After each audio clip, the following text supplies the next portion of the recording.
बाजार आज और कल में आपका स्वागत है। इस शो में हम आपको बताते हैं आज का मार्केट का पूरा एक्शन और साथ ही कल का बाजार कैसा रहने वाला है, कल आपको कहां पर कमाई के मौके मिलेंगे, ये हम आपको बताते हैं।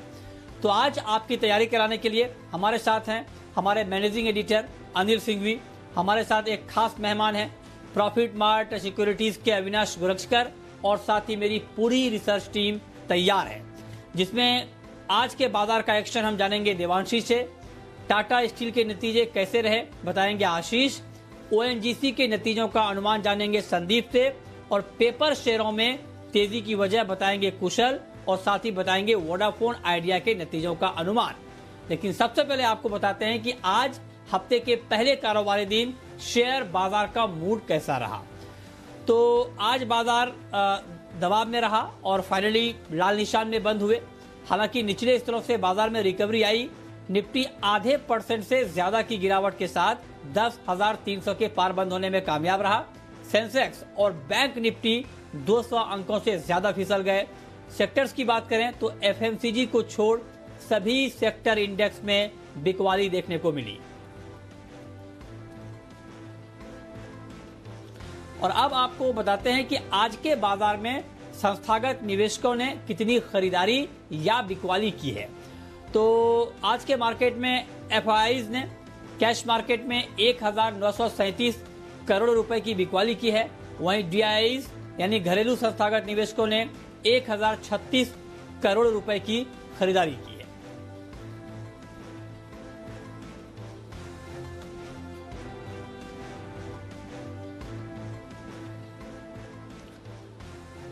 और अब रुक करते हैं आज के बाजार पर एडिटर्स टेक का, और ये बताने के लिए जी बिजनेस के मैनेजिंग एडिटर अनिल सिंघवी हमारे साथ बने हुए हैं। अनिल जी बहुत बहुत स्वागत है आपका। आज बाजार गिर गए मगर दिन के निचले स्तरों से कुछ रिकवरी भी आई, तो कुल मिलाकर आपको मार्केट का सेंटीमेंट कैसा लग रहा है? आज के कारोबार पर आपकी राय है क्या? शुक्रवार को 700 अंकों की तेज गिरावट जो अमेरिकी बाजारों में दिखी डाउ जोन्स में, उसके बाद ये तो तय था कि भारतीय बाजारों में आज कमजोर शुरुआत होगी और उसके बाद डाउ फ्यूचर्स भी हल्की कमजोरी के साथ ही कारोबार करते हुए नजर आए। एशिया में कमजोर शुरुआत होती दिखी थी। तो ये सारे फैक्टर्स थे जिन्होंने बाजार पर दबाव बनाया शुरुआती कारोबार में, लेकिन जितनी कमजोरी की आशंका थी उतनी कमजोरी हुई नहीं।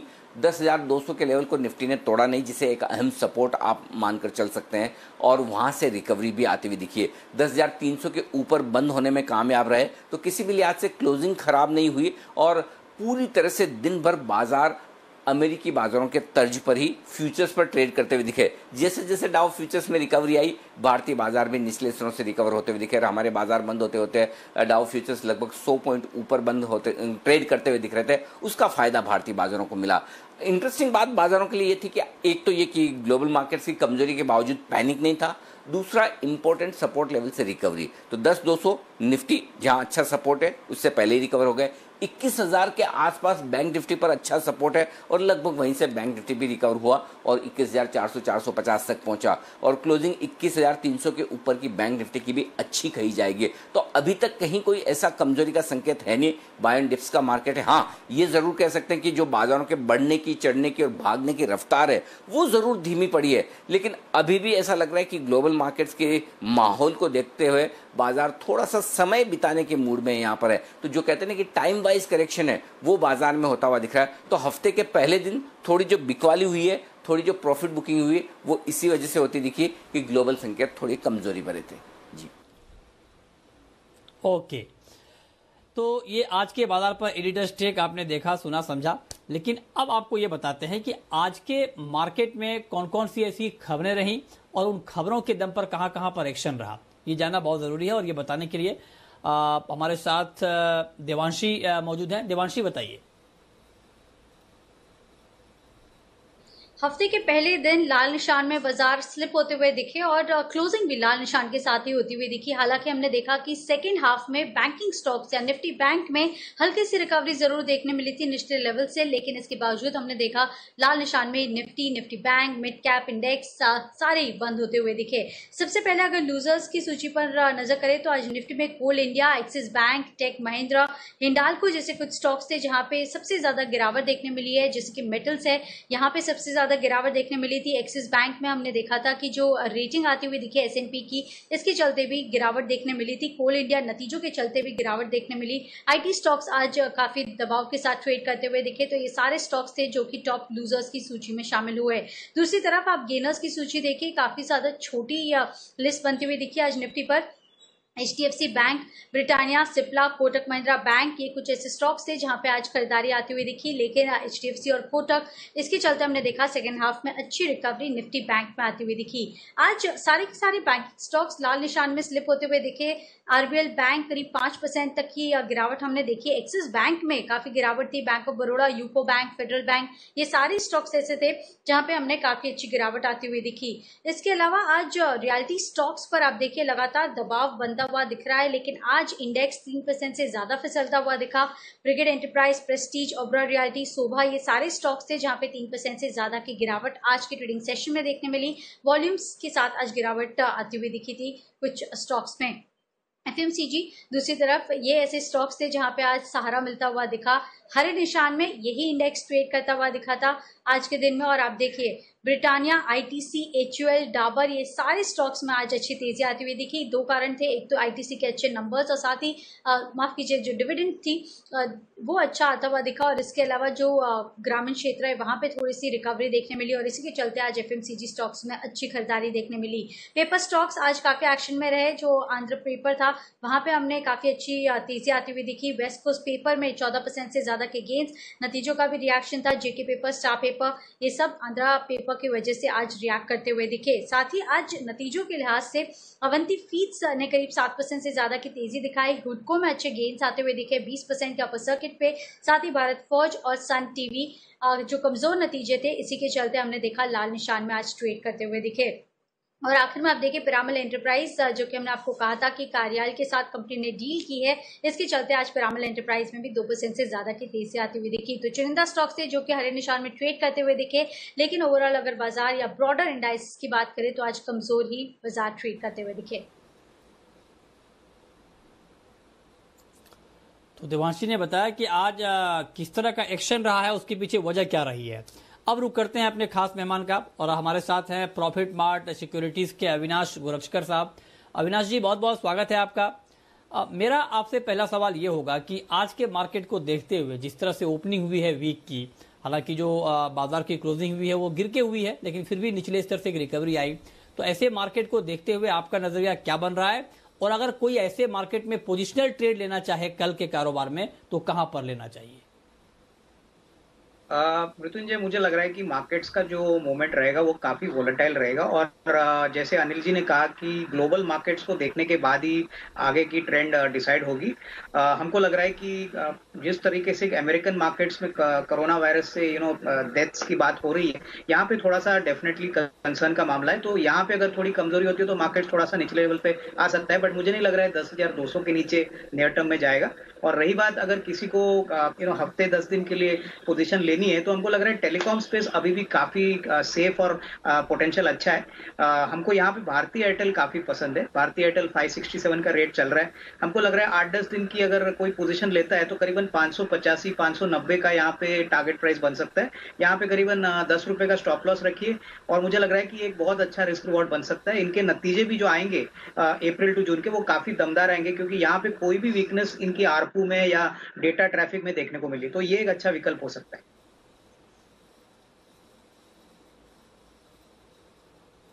ठीक है, तो ये अविनाश जी ने बताया कि कैसे आपको ट्रेड अभी लेना है।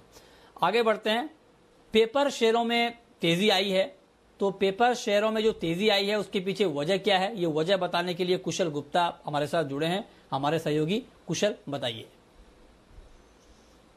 जी, तो आज पेपर शेयरों में बहुत ही शानदार तेजी रही और इसकी मेन 3 वजह निकल कर आई। एक तो आंध्रा पेपर में जो OFS का रिस्पांस आया था वो काफी दमदार रहा। इनफैक्ट यहाँ पर अगर आप पर्टिकुलरली देखेंगे तो जो प्रमोटर इंटरनेशनल पेपर है उन्होंने करीब 17% अपनी हिस्सेदारी बेची थी, और बदले में जो इन्वेस्टर इसमें इन्वेस्ट कर रहे थे वो दिग्गज निवेशक RK दमानी जी हैं। उन्होंने करीब 5 लाख शेयरों की खरीदारी की है। इक्विटी के लिहाज से देखेंगे तो करीब 1.25% स्टेक उन्होंने लिया है 206 रुपए 20 पैसे के भाव पर, और साथ ही SBI म्यूचुअल फंड इन्होंने तो करीब 7.25% हिस्सेदारी खरीदी है। तो यहाँ पर बहुत ही significant buying SBI mutual fund और दिग्गज निवेशक की तरफ से आती हुई नजर आई है। और साथ ही अगर आप रिटेल निवेशकों की बात करेंगे तो शुक्रवार को इनके लिए ये ओएफएस खुला हुआ था और इसमें 5 गुना से भी ज्यादा सब्सक्रिप्शन हमें देखने को मिला। इसके अलावा दूसरी बड़ी वजह वेस्ट कोस्ट पेपर्स के शानदार नतीजे थे। इनफैक्ट यहाँ पर अगर मैं बात करूं पर्टिकुलरली तो Q4 में इनका जो मुनाफा है वो 2 गुना से भी ज्यादा बढ़कर 120 करोड़ आ गया था। और साथ ही जो इनका पेपर और पेपर बोर्ड सेगमेंट है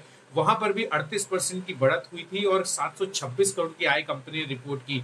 और तीसरी बड़ी वजह मैं आपको बता दूं कि अभी जो ओवरऑल सारे पेपर सेगमेंट्स हैं, चाहे आप जेके पेपर लीजिए या शेषशाही पेपर या बाकी जो पेपर स्टॉक्स की जो डिस्कशन मैंने की अभी, वहां पर सभी में वैल्यूएशन 3 से 6 के मल्टीपल पर पी के मल्टीपल पर ये ट्रेड कर रहे हैं। तो वैल्यूएशन के लिहाज से ओएफएस का जो रिस्पॉन्स आया है और साथ ही जो नंबर्स हमें देखने को मिल रहे हैं Q4 तिमाही के, उस वजह से पेपर स्टॉक्स में आज बहुत ही शानदार तेजी बनती हुई दिखी।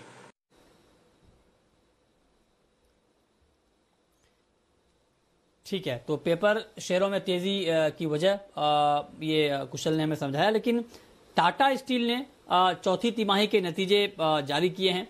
कैसे रहे हैं नतीजे, कैसे नंबर आए हैं, मुनाफा क्या रहा है, आय कितनी रही है, डिटेल बताने के लिए आशीष हमारे सहयोगी हमारे साथ जुड़े हैं। आशीष बताइए। देखिए, नतीजे कमजोर है। कंपनी ने 1096 करोड़ का घाटा दर्ज किया है। हालांकि अगर आप देखें तो ऑपरेशनली हमारे अनुमान से थोड़े से बेहतर नतीजे आते हुए देखें। हम अनुमान लगा रहे थे कि इनका एबिटा मार्जिन जो है करीब 11.4% रहेगा। इसके अगेंस्ट करीब 13.76% के एबिटा मार्जिन कंपनी ने रिपोर्ट किए। साथ ही अगर आप कामकाजी आय की बात करें तो वो भी अनुमान से बेहतर आते हुए दिखी है। आय का आंकड़ा जो है बिल्कुल अनुमान के मुताबिक देखने को मिला है। हालांकि अगर आप देखें तो काफ़ी सारी एडजस्टमेंट्स भी हैं। साथ ही कर्ज एक बड़ा कारण हो सकता है चिंता का, क्योंकि पिछले साल 91,000 करोड़ के मुकाबले अगर आप देखें तो कंपनी पर कर्ज बढ़ा है। 1,13,000 करोड़ अब कर्ज बढ़कर हो गया है। लेकिन अगर आप नतीजों की बात करें तो नतीजे कमज़ोर देखने को मिल रहे हैं। ऑपरेशनली अनुमान से बेहतर है।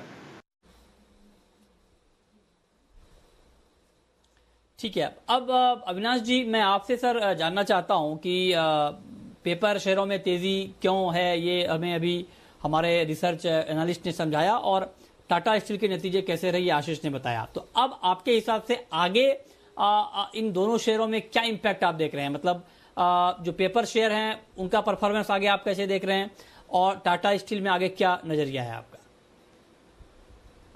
मुझे लग रहा है कि मृत्युंजय पेपर कंपनीज में जो companies speciality paper writing paper में है, जैसे कि ओरिएंट पेपर है, वेस्ट कोस्ट पेपर है, हमको लग रहा है कि जेके पेपर भी काफी अट्रैक्टिव वैल्यूएशंस पे चल रहा है। और ये जो तेजी आई है ज्यादातर इसलिए हुई है क्योंकि सप्लाई बढ़ा नहीं है और डिमांड बढ़ रही है 5 से 6%। और ये एक ऐसा प्रोडक्ट है जो कोरोना वायरस के बाद भी कोई डिस्ट्रप्शन होने की उम्मीद यहाँ पे नहीं है। हालांकि यहाँ पे भी थोड़ी बहुत चैलेंजिंग डिमांड कंडीशन जरूर है, लेकिन हमको लग रहा है कि आने वाले साल में यहाँ पे अच्छी अर्निंग्स ग्रोथ देखी जाएगी। तो जेके पेपर और ओरिएंट पेपर हमको लग रहा है कि यहाँ पे बहुत ही अट्रैक्टिव है, तो यहाँ से और भी बढ़ सकते हैं। मुझे लग रहा है कि यहाँ पे डेफिनेटली निवेश का एक मौका है।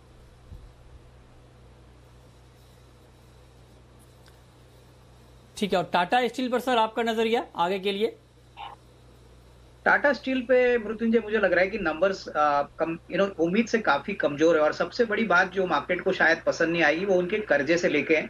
हालांकि इनकी कैपेसिटी काफी है, ये इंटीग्रेटेड प्लेयर है, लेकिन जिस प्रकार का खराब माहौल ऑटोमोबाइल सेक्टर में, कैपिटल गुड सेक्टर में देखने को मिला है, plus globally metal prices down है, हमको लग रहा है कि कल के सत्र में आपको थोड़ी सी बिकवाली जरूर देखने को मिलेगी। और हो सकता है कि आने वाले 1-2 क्वार्टर्स कंपनी के लिए काफी चैलेंजिंग रहेंगे। तो यहाँ से दूर रहे।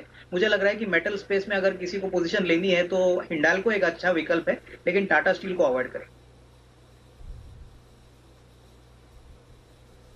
ठीक है, तो आप कह रहे हैं कि टाटा स्टील को अभी अवॉइड करना चाहिए। आगे बढ़ते हैं। कल ओएनजीसी के नतीजे आएंगे और ओएनजीसी के नतीजों को लेकर क्या अनुमान है, ये बताने के लिए हमारे सहयोगी संदीप ग्रोवर हमारे साथ जुड़ रहे हैं। संदीप बताइए।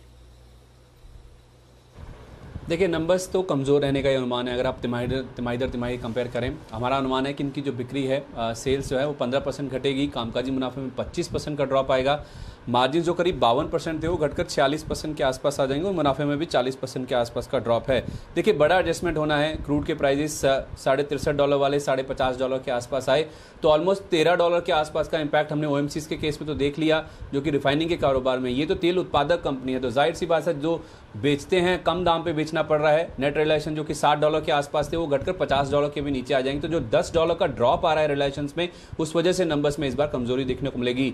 तेल उत्पादन तो सपाट रहेगा, लेकिन जो गैस की उत्पादन है उसमें करीब 10% के आसपास की कमी आएगी। आपको याद होगा 1 अक्टूबर से सरकार ने कीमतों में 12.5% की कटौती करी थी। तो एक तरफ वॉल्यूम कम हो रहे हैं, कीमतें तो पहले से कम है, तो गैस कारोबार भी खराब रहेगा। तो दो मुख्य कारोबार हैं और दोनों में इस बार दिक्कत है, जिस वजह से हम देख रहे हैं इतना बड़ा ड्रॉप इस बार नंबर्स में देखने को मिलेगा। हाँ, थोड़ी सी खर्चों में कमी जरूर हुई, जिस तरह से कच्चा तेल नीचे आया तो उस वजह से मार्जिन हो सकता है कम गिरते हुए दिखें, लेकिन मुनाफे में आप 40% के आसपास का ड्रॉप देख रहे हैं, वो ज्यादा इंपैक्ट आता हुआ दिखेगा। तो कुल मिला के नंबर्स खराब रहेंगे तिमाही दर तिमाही।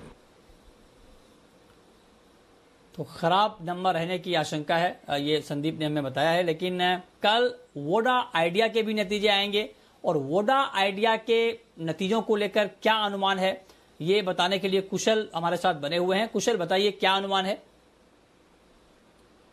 जी, तो वोडाफोन आइडिया के नंबर्स जो हैं उनमें सुधार देखने को मिलेगा। इनफैक्ट जो इनका घाटा है वो काफी सिग्निफिकेंटली कम होता हुआ नजर आएगा इस तिमाही में।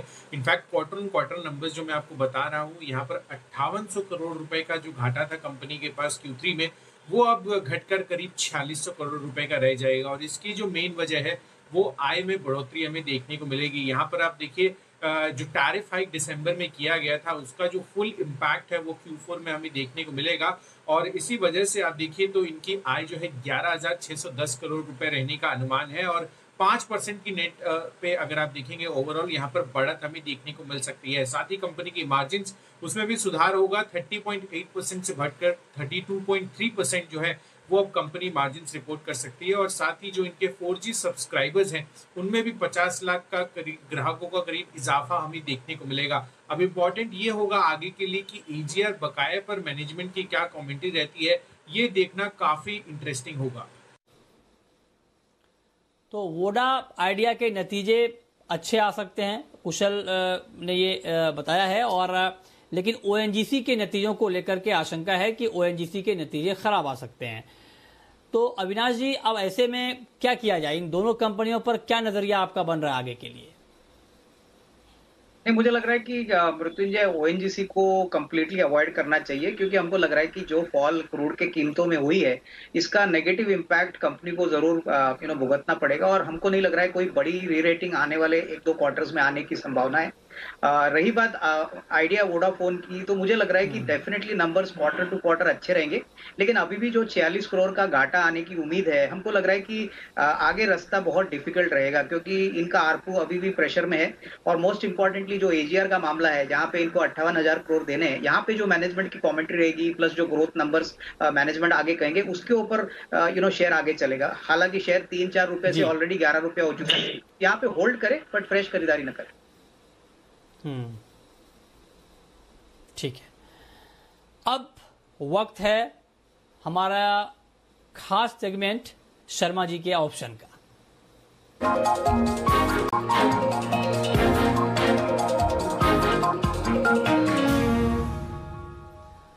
और हमारे साथ VK शर्मा साहब HDFC के जुड़ चुके हैं। शर्मा जी, बहुत बहुत स्वागत है सर आपका।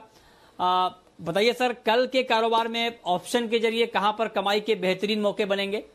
जी, मृत्युंजय, ब्रिटानिया जो बिस्किट बनाती है कंपनी, उसने काफी अच्छा प्रदर्शन आज किया और यहाँ पे मैं समझता हूँ कि 3,600 की कॉल 115 रुपए पे ली जा सकती है और स्टॉप लॉस में रखा जाए 80 रुपए का।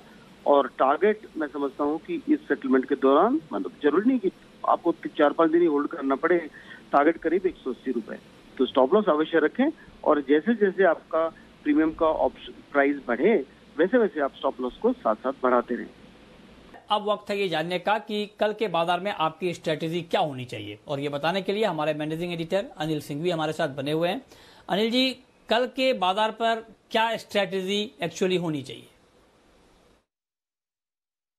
जहां तक कल के सेशन का सवाल है, ओपनिंग से क्लोजिंग ज्यादा अहम है, क्योंकि देखिए 10,200 के नीचे बाजार अगर बंद होना शुरू करेंगे तो ही कमजोरी का पहला संकेत दिखेगा। मैं कहूंगा कमजोरी का भी नहीं, सावधानी का। कमजोरी का संकेत तो आपको 10,000 के नीचे की क्लोजिंग पर मिलेगा। तो जब तक 10,000 के नीचे ऊपर बाजार बना हुआ है क्लोजिंग बेसिस पर, तब तक तो आप पॉजिटिव ट्रेंड में है, मजबूती के ट्रेंड में। 10,200 के नीचे बंद होंगे तो थोड़ी सावधानी के ट्रेंड में आएंगे, और अगर 10,500 के ऊपर बंद हो गए तो फिर कहना ही क्या। तो मुझे लग रहा है कि थोड़ा वक्त बाजार ये बिताना चाहता है कि 10,200 10,400 की रेंज में क्लोज होते रहें, ऊपर नीचे थोड़ा चलते रहें, टाइम वाइज करेक्शन हो जाए, थोड़ा वक्त यहाँ बिताएं। जिनको खरीदना है वो खरीद लें, जिनको बेचना है बेच लें, और उसके बाद बड़े मूव आए।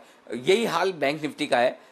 20,500 बहुत मजबूत सपोर्ट है। क्लोजिंग 21,000 के नीचे नहीं मिलती, और क्लोजिंग 21,700-800 के ऊपर भी नहीं हो रही। इनफैक्ट 21,300 21,700 क्लोजिंग बेसिस पर ये 400 पॉइंट की रेंज बड़ी इंटरेस्टिंग हो रही है। तो इस रेंज के बाहर किसी एक तरफ बंद होता हुआ दिखेगा तो बड़े मूव की तैयारी बनती हुई दिखेगी, वो भी आपको देखना होगा। लेकिन अगर इंडेक्स में ज्यादा एक्शन नहीं है और सेक्टर्स भी थोड़े धीमे पड़ते हुए दिख रहे हैं, इसका मतलब यही नहीं कि बाजार में एक्शन नहीं है, एक्शन भरपूर रहेगा। और 30 तारीख चूंकि नतीजों के लिहाज से बड़ी दिन है, काफी ज्यादा कंपनियों के और स्पेशली कैश मार्केट की ढेर सारी कंपनियां हैं जो अपने नतीजे पेश करेगी, तो रिजल्ट के लिहाज से बड़ा एक्शन रहने वाला है और उस पर आपको फोकस जरूर करना चाहिए। तो स्टॉक स्पेसिफिक से ज्यादा सेक्टर स्पेसिफिक एक्शन रहेगा। इंडेक्स भले बड़ा मूव दे ना दे, लेकिन शेयरों में बड़ा मूव लगातार बना रहेगा और वहीं पर आपको फोकस करना है। तो मेरे ख्याल से बाजार में कल के लिए आपको जिन लेवल्स पर नजर रखना है, नीचे की तरफ 10,200, ऊपर की तरफ 10,400, और बैंक निफ्टी पर नीचे की तरफ 21,000, ऊपर की तरफ 21,800। ये रेंज है। इस रेंज के देखते हैं किसी तरफ बाहर निकलता है या फिर वही जिसे कहते हैं कि रेंज बाउंड ट्रेड, या फिर टाइम पास, या जिसे बाजार की भाषा में कहते हैं कि कंसोलिडेशन। तो ये सब कुछ देखने को कल भी मिलेगा। बहुत शुक्रिया सर आपका कल के लिए ये स्ट्रेटेजी बताने के लिए। लेकिन अब वक्त है ये जानने का कि ऑप्शन के जरिए कल आपको और कहां पर कमाई के मौके मिल सकते हैं।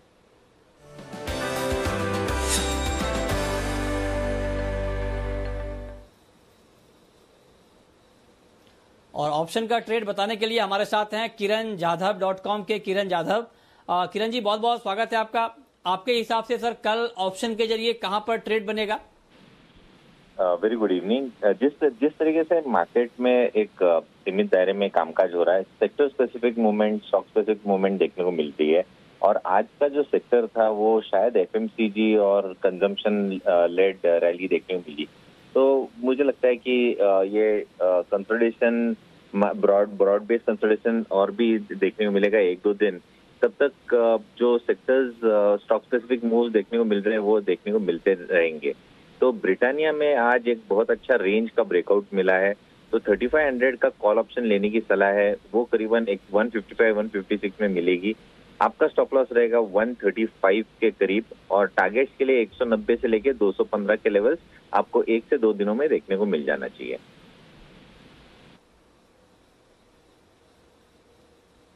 जी, और अब जानते हैं कि लॉन्ग टर्म के लिए आप कहां पर इन्वेस्ट कर पाएंगे। अविनाश जी बताइए सर, लंबे समय के लिए अगर कोई निवेश करना चाह रहा है ऐसे मार्केट में तो कहां पर निवेश करना चाहिए? मृत्युंजय, मुझे लग रहा है जो सबसे सेफ सेक्टर है वो इंश्योरेंस का सेक्टर है, और यहाँ पे हमको SBI लाइफ पसंद है। कंपनी ने हाल ही में OFS किया था और हमको लग रहा है कि करंट प्राइस पे वो जो ट्रेड हो रहा है आने वाले कम से कम 12 से 15 महीने के लिए आउटलुक बहुत ही स्ट्रांग है। हालांकि पहले क्वार्टर में थोड़ा सा प्रॉब्लम कंपनी को जरूर फेस करना पड़ेगा, लेकिन अगर 12-15 महीने की अवधि है तो मुझे लग रहा है कि कम से कम 900 रुपए का टारगेट प्राइस पॉसिबल है। और इंश्योरेंस हमको लग रहा है कि एक बहुत ही बड़ी अपॉर्चुनिटी है। तो होपफुली कोरोना वायरस नॉर्मल होता है तो इनके लिए और भी अपॉर्चुनिटीज होगी, तो यहाँ पे डेफिनेटली निवेश के लिए ये खरीदा जा सकता है। जी, बहुत बहुत शुक्रिया किरण जी आपका और अविनाश जी आपका, साथ ही मेरी पूरी रिसर्च टीम का ये बताने के लिए कि आज का मार्केट कैसा रहा, क्यों रहा, और कल का बाजार कैसा रह सकता है, कहां पर कमाई के मौके बन सकते हैं। तो फिलहाल इस बुलेटिन में इतना ही।